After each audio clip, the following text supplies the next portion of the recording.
Of course, we're very much interested in the offer by Saab over the Gripen and the creation of jobs in Canada and working together regarding Ukraine. But we need to have more details about it because we need to be able to, do the work, the analysis of how much we could benefit out of it. But we'll continue the conversations for sure. The review of the F-35 acquisition project continues. It is one that is going to take the time it's going to take. We're going to get this right. This is a major acquisition for Canada. Something has changed in Ottawa. Not loudly, not with cameras, not with a big press conference. It happened quietly. Sweden stepped forward. And what Sweden has placed on the table is not just another fighter jet offer. It is a direct challenge to Canada's biggest defense decision in decades. At the heart of this story is one simple but powerful question. When a country buys a fighter jet, who really controls it? Is it the country that pays billions of dollars for it? Or is it the company and the foreign government that control the software, the upgrades, the data, and the mission systems? For Canada, that question is now becoming impossible to ignore. To understand why this matters, we have to go back to January 2023. Canada signed a major deal to buy 88 Lockheed Martin F-35 fighter jets. At that time, the deal was presented as a clear solution. Canada needed to replace its old CF-18 Hornets, aircraft that first entered service back in 1982. The F-35 was shown as the modern, NATO-friendly answer, a stealth fighter that would take Canada into the future. The first 16 jets were locked in, and the remaining 72 were expected to follow later. On paper, everything looked simple. But very quickly, the picture started changing. The original deal was described as a 19 billion Canadian dollar acquisition. Then, by 2024, Canada's own Auditor General reported that the projected acquisition cost had climbed to 27.7 billion Canadian dollars. That means the price had increased by at least 46% and the jets still had not arrived. Suddenly, this was no longer just a fighter jet purchase. It became a question of cost, control, delay, and national independence. And this is where Sweden's move becomes so important. Because Sweden is not only offering Canada another aircraft, Sweden is offering a different idea of air power, one built around flexibility, national control, faster upgrades, and software freedom. In simple words, Saab's Gripen is not being presented as just a backup option. It is being positioned as a challenge to the entire system Canada has trusted for years. This is why Ottawa is now facing a difficult question. Should Canada continue putting all its future air power into one expensive, highly controlled platform? Or should it think again and ask what matters more in modern war? Stealth alone? Or the ability to control your own aircraft, your own data, your own weapons, and your own upgrades? Because in 2026, fighter jets are no longer just machines with wings. They are flying computers, and whoever controls the software may control the mission. That is the real story Sweden has quietly forced Canada to face, and it may change the future of Canada's Air Force forever. Before we go deeper, take a second to like this video and subscribe. More than 98% of viewers watch without subscribing, and your support helps this channel keep bringing you deep, clear, and powerful breakdowns of modern military technology. By early 2026, the F-35 deal was no longer looking like a simple fighter jet purchase. Some analysts were now placing the full cost closer to 30 billion Canadian dollars, once long-term maintenance, software upgrades, weapons support, new infrastructure, and future sustainment were added into the picture. And to understand how serious that number is, think about this. It was bigger than Canada's entire annual defense budget from just 10 years earlier.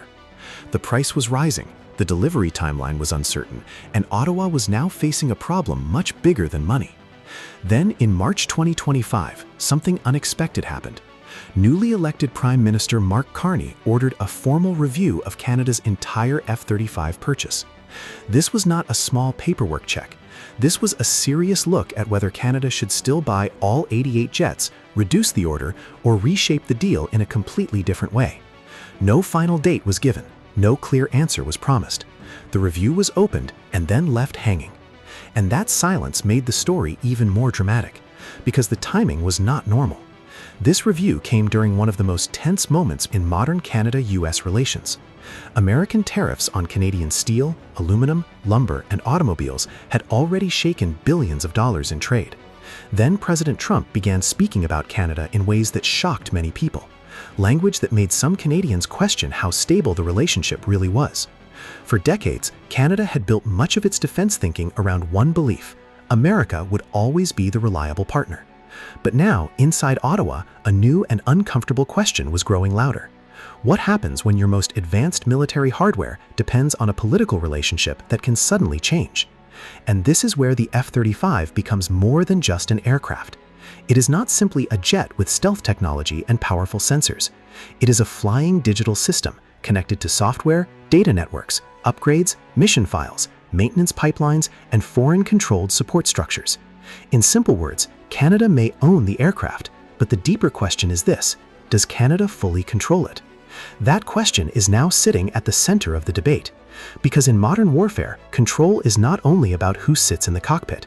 Control is about who updates the software, who approves the weapons, who manages the mission data, and who has the power to slow things down when politics change. And for Canada, that uncertainty is no longer theoretical. It has become real. The F-35 is not just a fighter jet, it is a deeply connected digital platform. Its software is developed and updated by Lockheed Martin under the oversight of the Pentagon. Its mission-critical data, flight routes, sensor information, communications, targeting details, and battlefield intelligence is connected to systems controlled outside Canada. And this is where the real concern begins. If Canada wants to modify the aircraft, add new weapons, or upgrade important systems, American approval is needed at every step. In simple words, Canada may buy the jet, Canada may fly the jet, and Canada may paint its flag on the jet, but Canada does not fully control the system behind the jet. Defense experts began calling this reality by a very serious name: conditional sovereignty. It means Canada would own the aircraft, but the United States would still hold real influence over how those aircraft operate, how they are upgraded, and how freely Canada can use them in the future. For a country facing a more dangerous Arctic, rising global tensions, and an uncertain political relationship with Washington, that question became impossible to ignore. Sweden was watching all of this very carefully. And then in April 2026, Saab made a move that changed the entire debate. The Swedish aerospace company proposed something bold: a sovereign data center in Montreal. Not in Texas, not in Sweden, but inside Canada.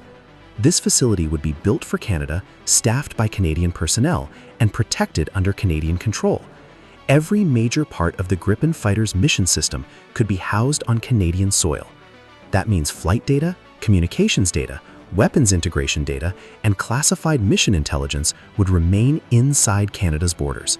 No foreign cloud dependency, no American infrastructure, no outside system holding Canada's most sensitive defense information. And most importantly, no fear that another country could pressure a company to hand over Canadian military data because of foreign laws. Saab presented this as a major advantage. Their message was simple but powerful. Canada would collect its own defense data, study it inside its own borders, protect it under its own rules, and own it without any outside party interfering. This was not just a technical feature, it was a direct answer to the biggest political question in Canada's fighter jet debate: who really controls Canada's air power? And the timing could not have been more important. Ottawa was already reviewing the F-35 deal. Canada was already questioning costs, timelines, and control. Then Sweden arrived with an offer that spoke directly to those fears. Suddenly, the Gripen was not just a cheaper or smaller fighter. It became a symbol of independence. But the data center was only the beginning. Saab's full proposal was much bigger. The company was reportedly offering Canada 72 Gripen EF fighter jets and 6 GlobalEye airborne early warning and control aircraft.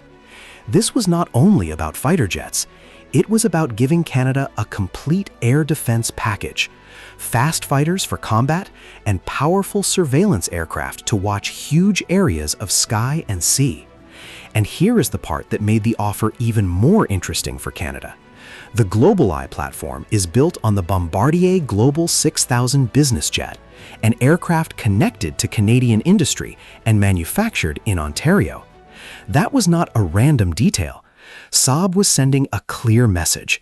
This deal would not only protect Canadian airspace, it could also strengthen Canadian jobs, Canadian factories, and Canadian supply chains. Then Saab went even further. It offered to establish full Gripen assembly lines inside Canada. Not just basic maintenance, not just repair work, not just small support contracts. Saab was talking about domestic manufacturing, building the aircraft in Canada with Canadian workers, Canadian industry, and Canadian technical control at the center of the program. And that is why this offer is so explosive, because Sweden is not only selling Canada a jet, Sweden is selling Canada something much bigger: control, data ownership, industrial power, and strategic freedom.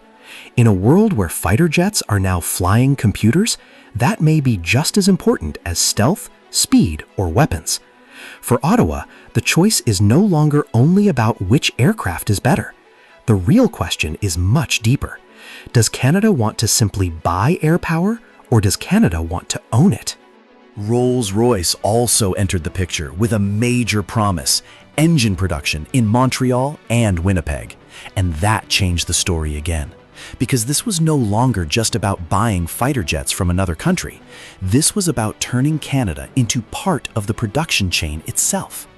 Analysts estimated that the full economic package could create around 12,600 direct and indirect jobs. In simple words, Canada would not just be a customer standing in line and waiting for delivery.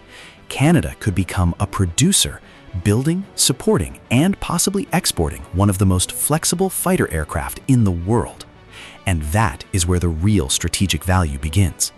If Canada manufactures Gripens at home, it does not only protect Canadian jobs, it also opens the door to something much bigger: exports to allied nations. Ukraine had already shown interest in the Gripen platform. Poland had explored the idea. Colombia signed a €3.1 billion contract for Gripen jets in November 2025. Then Saab CEO Mikael Johansson made the opportunity even clearer during a February 2026 investor call. Canada could become the center of a Gripen export network, serving a possible market of 150 aircraft or more. Suddenly, the question was not only which jet should Canada buy. The bigger question became, what role does Canada want to play in the future global defense industry? Then came the pressure of time. Saab CEO said in March 2026 that Canada could receive its first Gripen jets within 5 years, and possibly in as little as 3 years, depending on how production was arranged. That mattered because Canada's first F-35 deliveries were not expected until 2026 at the earliest, and the full fleet would not arrive until deep into the 2030s. Meanwhile, Canada's old CF-18 fleet was already under serious pressure. A 2023 internal defense assessment described the situation as crisis-like, with aircraft availability problems and growing strain on pilots. In plain words, Canada's Air Force could not wait forever. But Lockheed Martin was not going to sit quietly while Sweden changed the debate. On April 21, 2026, Lockheed Martin and MAS, the Canadian arm of L3 Harris, announced a new framework to build a depot-level maintenance facility in Mirabel, Quebec. This was a direct answer to the same concern that Saab had targeted with its sovereign data center offer. Too much critical F-35 support was happening outside Canada. Under the Mirabel plan, Canadian technicians would maintain and service F-35s inside Canada, protecting skilled aerospace jobs and building long-term technical experience at home. MAS had already supported Canada's CF-18 fleet for decades, so the message was simple: keep the old expertise and upgrade it for the next generation. Lockheed also pushed back hard against Saab's data sovereignty argument. The company said F-35 customers receive the data infrastructure and system access they need to operate and sustain their aircraft independently. Lockheed also pointed to earlier Pentagon efforts to create data firewalls between different F-35 partner nations. But critics saw one major difference between the two systems. The F-35 model still begins with American-controlled infrastructure, with firewalls added afterward. Saab's Gripen offer starts from a different place entirely. Build the mission data system inside Canada from day one, under Canadian control, with Canadian personnel, on Canadian soil. And that is why this fight is no longer just about aircraft performance. It is about trust, it is about time, it is about jobs, it is about whether Canada wants to remain dependent on a foreign-controlled fighter ecosystem, or whether it wants to build a defense industry that gives it more freedom, more control, and more power in the future. The F-35 offers stealth and deep NATO integration. The Gripen offers speed, flexibility, local production, and sovereignty. And now Ottawa must decide which promise matters more, the power to fly or the power to control what you fly. The proposed Gripen data center in Montreal would keep Canada's military data on Canadian soil from day one. That is the key difference. One system adds protection after the data enters a foreign-controlled structure. The other removes that dependency from the start. And in today's political climate, where many Canadians are questioning Washington's long-term reliability, that difference is not small, it is strategic. The pressure is already visible. In November 2025, the U.S. Ambassador to Canada, Pete Hoekstra, publicly warned that walking away from the F-35 deal could create strain inside NORAD, the joint air defense system between Canada and the United States. The message was clear. This was not only about fighter jets, it was about alliance loyalty, political signaling, and where Canada chooses to stand. But critics pushed back. They argued that interoperability is not the real problem. Sweden, Norway, Finland, and Denmark all work inside NATO's defense structure, and European air forces already operate different aircraft while staying connected to alliance networks. So the real question is not whether Canada can operate a non-American fighter. The real question is whether Canada is politically willing to do it. And today, Canada is still stuck in the middle. The F-35 review, launched in March 2025, has no clear end date. Defense Minister David McGuinty confirmed in April 2026 that the review was still ongoing, but gave no timeline for a final decision.